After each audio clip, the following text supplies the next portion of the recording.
জানি BJP, ED, CBI এগুলো লাগাচ্ছে তাদের রাজনৈতিক স্বার্থে, আমরা বুঝি। কিন্তু একটা জিনিস, আমি যখনই তৃণমূলের বিরুদ্ধে কথা বলবো, একদল মানুষ আছেন তারা বলতে শুরু করবেন, এই চুপ কর, বিজেপি এসে যাবে। বিজেপি এমন একটা দল যে নিমেষের মধ্যে 141 জন সাংসদকে সাসপেন্ড করতে পারে। ফাঁকা শূন্য লোকসভা যখন ঘর খালি, সেই সময় একের পর এক আইন পাশ করাতে পারে। বাবরি মসজিদ ভেঙে সেখানে রাম মন্দির প্রতিষ্ঠা করতে পারে। যেগুলো আমাদের অধিকার এতদিনের আছে সেগুলো বাজেট ক্রাশ করে করে, যেমন বাচ্চাদের কথা বললাম, মিড ডে মিল, স্কুলে যে মিড ডে মিল খাবার দেওয়া হয় এত টাকা কমিয়েছে যে আজকাল বাচ্চাদের একটা আলুর ঝোল ছাড়া কিছু হয় না। আপনাদের গ্রামে দেখবেন মিড ডে মিলের কর্মীরা আছেন, আশা কর্মী আছেন, আইসিডিএস কর্মী আছেন, কথা বলে দেখবেন তারা যে মাইনেটা পায় সেই মাইনেটা বেকার খাটাবার ছাড়া কিছু নয়। কেন্দ্র সরকার বাজেট কাজ করছে, আমরা সেটা চোখের সামনে দেখতে পাচ্ছি। বিজেপি সরকারকে আটকাতে গিয়ে কিছু মানুষ তৃণমূলের ওপর ভরসা করছেন। কোন তৃণমূল সরকার? আজকে সকালে যে তৃণমূলের বাইরন বিশ্বাস, এই যে কথা হলো কিছুদিন আগে, যে এত মানুষ ভরসা করলেন তার উপরে সাগরদিঘিতে, সেই বাইরন বিশ্বাস তৃণমূলে যাওয়ার পরে আজকে সকালে ইডি তার বাড়ি থেকে লক্ষ লক্ষ টাকা উদ্ধার করছে। আজকে সকালের ঘটনা। এই আপাদমস্তক দুর্নীতিগ্রস্ত টিএমসি আটকাবে বিজেপিকে? যে টিএমসি বিজেপি পর্যন্ত যেটা করেনি, বিজেপি রাম মন্দির করেছে তাদের নিজেদের টাকায়। আমাদের দেশ রাজ্যে তৃণমূল দীঘাতে একটা জগন্নাথের মন্দির করছেন পুরীর মতো করে, সেই টাকা হচ্ছে আমাদের ট্যাক্সের টাকায়। এটুকুই বলার। নওশাদ ভাই ঢুকছেন, আমি শেষ করব, যে যারা ভাবছেন বিজেপিকে দিয়ে আটকাতে টিএমসির হাত ধরবেন, তারা মূর্খের স্বর্গে বাস করছে। 100 দিনের কাজ এইটা বলে, যদি আমার কাজ না থাকে আমি সরকারের কাছে জানাবো আমার কাজ নেই। সরকার 15 দিন পর থেকে, মানে 16তম দিন থেকে আমায় কাজ দিতে বাধ্য। যদি কাজ না দেয় তাহলে আমি বাড়ি বসে বেকার ভাতা পাবো। আপনাদের মধ্যে কেউ জানতেন এই কথাটা, যে বেকার ভাতা পাওয়া যায় বাড়ি বসে? কাজ যদি সরকার না দিতে পারে সেটা সরকারের দায়িত্ব, কোনো সরকার জানায় না। আমরা কি দেখতে পাই? আমরা দেখতে পাই রাজ্য সরকার বলছে কেন্দ্র সরকার টাকা দিচ্ছে না, কেন্দ্র সরকার বলছে রাজ্য সরকার দুর্নীতি করছে তাই টাকা দিচ্ছি না। অথচ যে মানুষগুলো আজকে কাজ নেই, বা যে মানুষগুলো আজকে এতদিন ধরে কাজ করেছেন, তাদের কিন্তু যে মজুরি সেটা পাচ্ছে না। আপনাদের এখানে আমফানের সময় একটা আন্দোলন হয়েছিল বিডিও অফিসে, কেউ আছেন এখানে যারা সেই আন্দোলনে গেছিলেন? আমফানের সময় যখন লকডাউন চলছে, আমফান ঝড়ের পরে মানুষের পেটে খাবার নেই, হাতে কাজ নেই, তখন ফুড কুপন চাওয়ার জন্য বিডিও অফিসে গেলে, যে খেতে পাচ্ছি না ফুড কুপনে খাবারটা দাও, তারা ফেরত দিয়ে দিচ্ছিল। দেগঙ্গার মানুষ সবাই মিলে 100 দিনের কাজের দাবিতে, ফুড কুপন নিয়ে, আমফানের ক্ষতিপূরণের দাবিতে দেগঙ্গার বিডিও অফিসে গিয়ে আন্দোলন করেছিলেন। সেই সময় হাজার হাজার মানুষ সেখানে গিয়ে বলেছিল যে দুর্নীতি হচ্ছে, আমাদের কাজ পাচ্ছি না, আমাদের অধিকার থেকে বঞ্চিত হচ্ছে। আর কি হচ্ছিল? সরাসরি কথা না বলতে পেরে আমাদের ঢিল মেরে, এখানে শাওন আছে, জুবি ছিল, আমরা সহ 15 জনকে গ্রেফতার করে। কিন্তু আমাদের কি আটকে রাখতে পারলো? আজকে জ্যোতিপ্রিয় মল্লিক জেলে।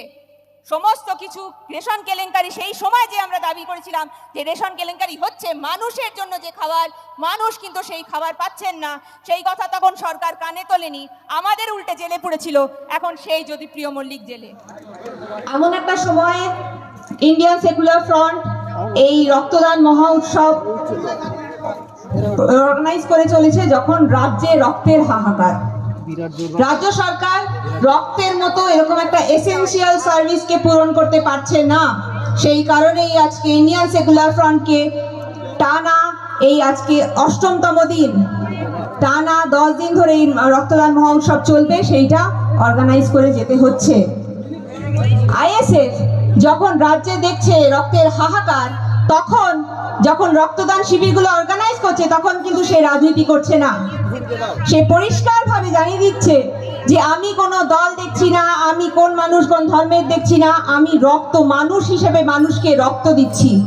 মানুষ হিসেবে মানুষকে রক্ত দিয়ে আমি সৌভ্রাতৃত্বের বন্ধনে সবাইকে আপন করে নিচ্ছি। এটাই Indian secular front. Indian secular front এইটাই দেখায় যে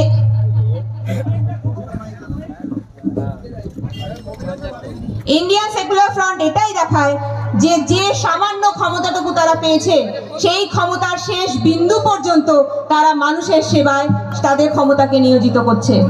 আর যারা শাসন ক্ষমতায় আছেন, যাদের আমরা সাধারণ মানুষ প্রতিনিধি হিসেবে শাসন ক্ষমতায় বসিয়েছি তারা কি করছে?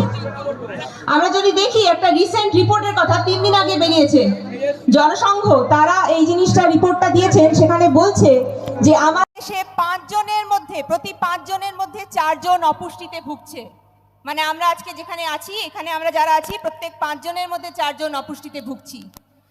প্রত্যেক 2 জন মেয়ের মধ্যে 1 জন, মানে অর্ধেক মেয়েদের, সারা দেশের অর্ধেক মেয়েদের রক্তল্পতায় ভুগছেন, অ্যানিমিয়া আছে।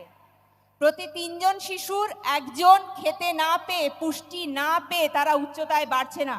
এই যে আমরা শিশুদের দেখছি এখানে বসে আছে, তাদের প্রত্যেক 3 জনের মধ্যে 1 জন উচ্চতায় বাড়ছে না, খেতে পাচ্ছে না।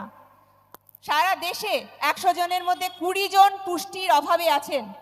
এইটা একটা রিপোর্ট বলছে, 3 দিনের আগের একটা রিপোর্ট বলছে। অথচ আমরা দেখছি কেন্দ্র সরকার, রাজ্য সরকার রেশন দেয় বলে লাফালাফি করছে, আমরা ফ্রিতে রেশন দিচ্ছি। কিন্তু রিপোর্ট বলছে আমাদের দেশে প্রতি 100 জনের 20 জন মানুষ এখন অপুষ্টিতে ভুগছেন, তারা প্রয়োজনীয় জিনিস কিনে খেতে পাচ্ছেন না। কেন কিনে খেতে পাচ্ছেন না? কেন কিনে খেতে পাচ্ছেন না সেটা আমরা আশেপাশে তাকালেই বুঝতে পারি। যারা আপনাদের এখানে কৃষক চাষ করেন তারা জানবেন যে প্রত্যেকে যে ফসলটা ফলাচ্ছেন 4 মাস 3 মাস কষ্ট করছেন, সারাদিন খাচ্ছেন, তারপর কি দেখছেন? বীজ, ধান বা যে ফসলটা ফলাচ্ছেন, সার, কীটনাশক সবকিছুর পরে যে টাকাটা আপনারা পাচ্ছেন সেই টাকায় লাভের অংশ দেখতে পান না।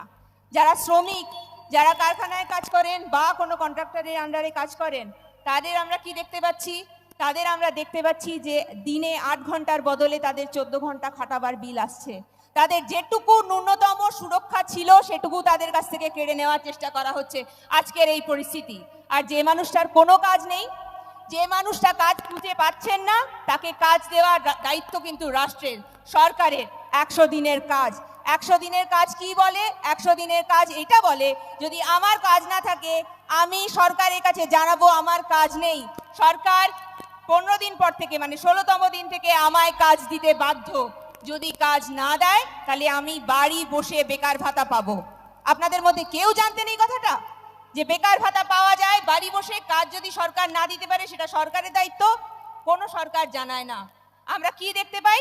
আমরা দেখতে পাই রাজ্য সরকার বলছে কেন্দ্র সরকার টাকা দিচ্ছে না, কেন্দ্র সরকার বলছে রাজ্য সরকার দুর্নীতি করছে তাই টাকা দিচ্ছি না।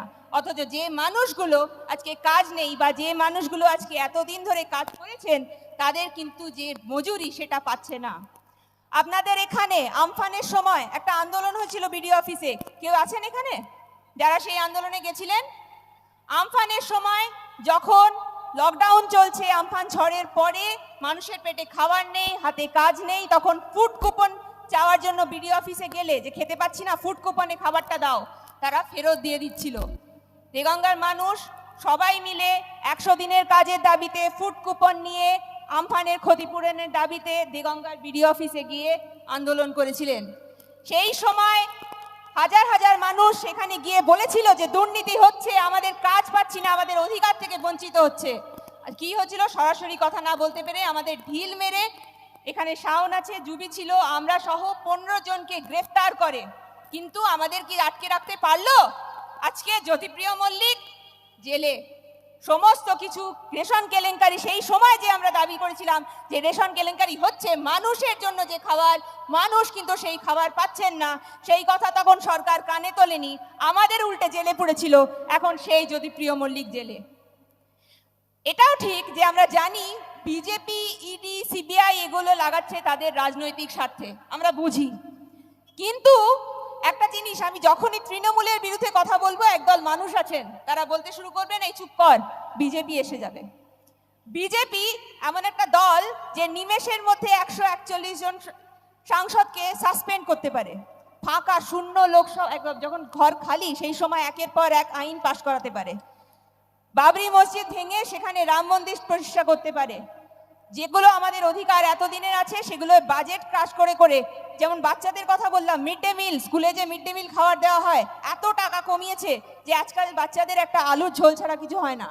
আপনাদের গ্রামে দেখবেন মিড ডে মিলের কর্মীরা আছেন, আশা কর্মী আছেন, আইসিডিএস কর্মী আছেন, কথা বলে দেখবেন তারা যে মাইনেটা পায় সেই মাইনেটা বেগার খাটাবার ছাড়া কিছু নয়। কেন্দ্র সরকার বাজেট কাজ করছে, আমরা সেটা চোখের সামনে দেখতে পাচ্ছি, বিজেপি সরকারকে আটকাতে গিয়ে কিছু মানুষ তৃণমূলের ওপর ভরসা করছেন। কোন তৃণমূল সরকার? আজকে সকালে যে তৃণমূলের বাইরন বিশ্বাস, এই যে কথা হলো কিছুদিন আগে, যে এত মানুষ ভরসা করলেন তার উপরে সাগরদিঘিতে, সেই বাইরন বিশ্বাস তৃণমূলে যাওয়ার পরে আজকে সকালে ইডি তার বাড়ি থেকে লক্ষ লক্ষ টাকা উদ্ধার করছে। আজকে সকালের ঘটনা। এই আপাদমস্তক দুর্নীতিগ্রস্ত টিএমসি আটকাবে বিজেপিকে? যে টিএমসি বিজেপি পর্যন্ত যেটা করেনি, বিজেপি রাম মন্দির করেছে তাদের নিজেদের টাকায়।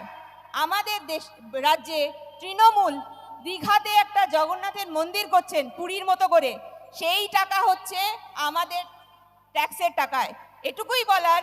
নওশাদ ভাই ঢুকছেন, আমি শেষ করব, যে যারা ভাবছেন বিজেপিকে দিয়ে আটকাতে টিএমসির হাত ধরবেন, তারা মূর্খের স্বর্গে বাস করছেন।